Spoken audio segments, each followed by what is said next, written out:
اللہ کا حکم آتا ہے کہ اب اس بچے کو لو، اس کی ماں کو بھی ساتھ لے لو اور ایسی وادی میں چھوڑ آؤ جہاں سبزہ نہ اگتا، وادی بے آب و گیا میں میرے پاکیزہ گھر کے پاس ان کو چھوڑ کے آؤ۔ اور یہ وادی بے آب و گیا تھی، انسان کیا جانور بھی نہیں پائے جاتے تھے۔ جانور اور انسان وہاں پائے جاتے ہیں جہاں پانی ہوتا ہے، رویدگی ہوتی ہے، جہاں سبزہ ہوتا ہے۔ یہاں کوئی سبزہ نہیں تھا، حتیٰ کہ حشرات الارض بھی نہیں پائے جاتے تھے، چونکہ ایک بوند پانی کی اس خطے میں، اس پوری بے آب و گیا وادی میں نہیں تھی۔ اور یہ پہاڑ جیسے آسمان سے فولاد پگھلا کے ڈال دیے گئے ہوں۔ سحری کا وقت ہوا تو جناب ابراہیم اللہ کے حضور دعائیں مانگی، ربنا انی اسکنت من ذریتی بواد غیر ذی زرع عند بیتک المحرم، اے میرے رب میں اس وادی بے آب و گیا میں اپنی ذریت کو چھوڑ کے جا رہا ہوں تیرے پاکیزہ گھر کی قربت میں۔ ہاں، اس وادی کا جو جمال ہے، اس وادی کا جو شرف ہے، اس وادی کا جو اعزاز ہے، وہ یہ ہے کہ یہ وادی تیرے گھر کی ہمسائیگی میں بسی ہے۔ ربنا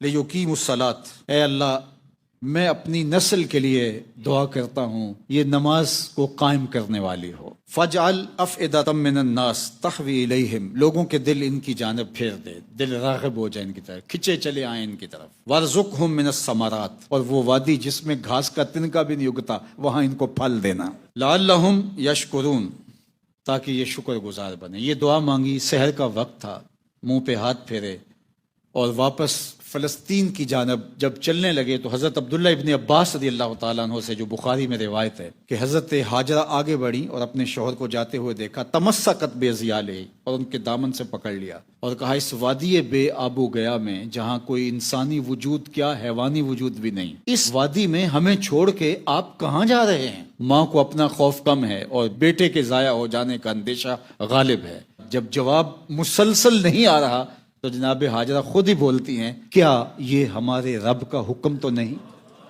قال نعم، کہا ہاں اسی کا حکم ہے۔ فوراً دامن چھوڑتی ہیں اور کہتی ہیں خیر سے جائیے، اگر اس کا حکم ہے تو وہ ہمیں ضائع نہیں ہونے دے گا۔ عالی مرتبت سامعین، جہاں دن نہیں کٹ سکتے تھے وہاں اس خاتون نے راتیں بھی کاٹیں، بلکہ یوں کہوں گا جہاں مرد دن نہیں کاٹ سکتے تھے اس عورت نے وہاں راتیں کاٹیں۔ 2 دن کے بعد ماں کی چھاتی بھی خشک ہو گئی، بچہ بھوک سے اور پیاس سے تڑپنے لگا، ماں بےتاب ہو جاتی ہے۔ ایک پتھر کی اوٹ میں حضرت اسماعیل کو لٹایا اور ماں پانی کی تلاش میں نکلتی ہے۔ جبل صفا پہ چڑھ گئی اور چاروں جانب دیکھنے لگی کہ لیکن کچھ دکھائی نہیں دیا۔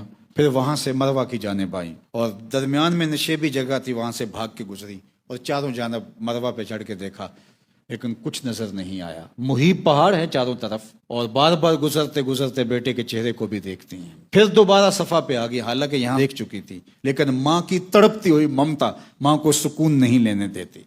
پھر دوبارہ صفا سے مروہ پہ آتی ہیں، 7 چکر کاٹتی ہیں صفا اور مروہ پہ۔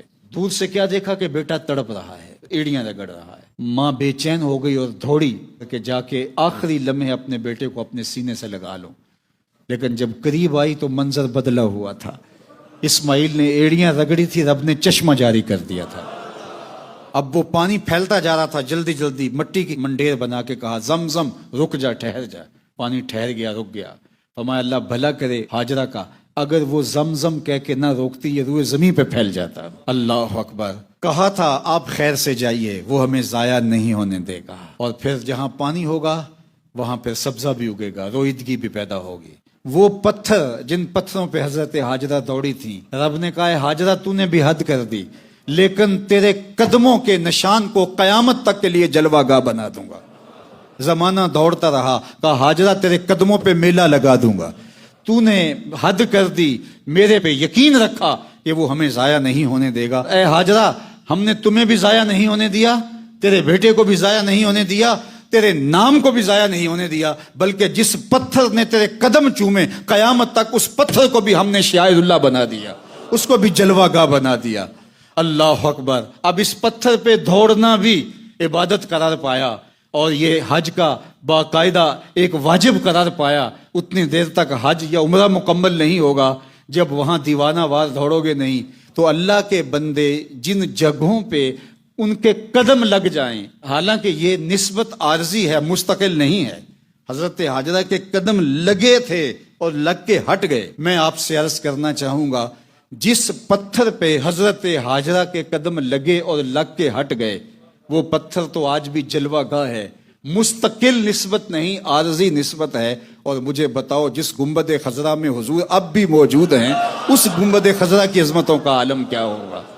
جب ہاجرہ جو نبیہ نہیں ولیہ ہیں اور ان کے قدم مستقل نہیں عارضی لگے ہیں، نسبت مستقل نہیں عارضی ہے، تو جب عارضی نسبت سے وہ پتھر اعزاز پا جاتا ہے تو مجھے بتاؤ جس مٹی کو، جس خاک انور کو ابدی سرمدی نسبت حضور کے جسد نور سے ہے، بتاؤ اس گنبد خضرا کا، اس قبر نور کا عالم کیا ہوگا؟ اور اس کی عظمتوں کا عالم کیا ہوگا؟ اس کی شانوں کا عالم کیا ہوگا؟ ایک بار وہ جدھر سے گزرے ہیں نصیر، ہزار بار ادھر سے بہار گزری ہے۔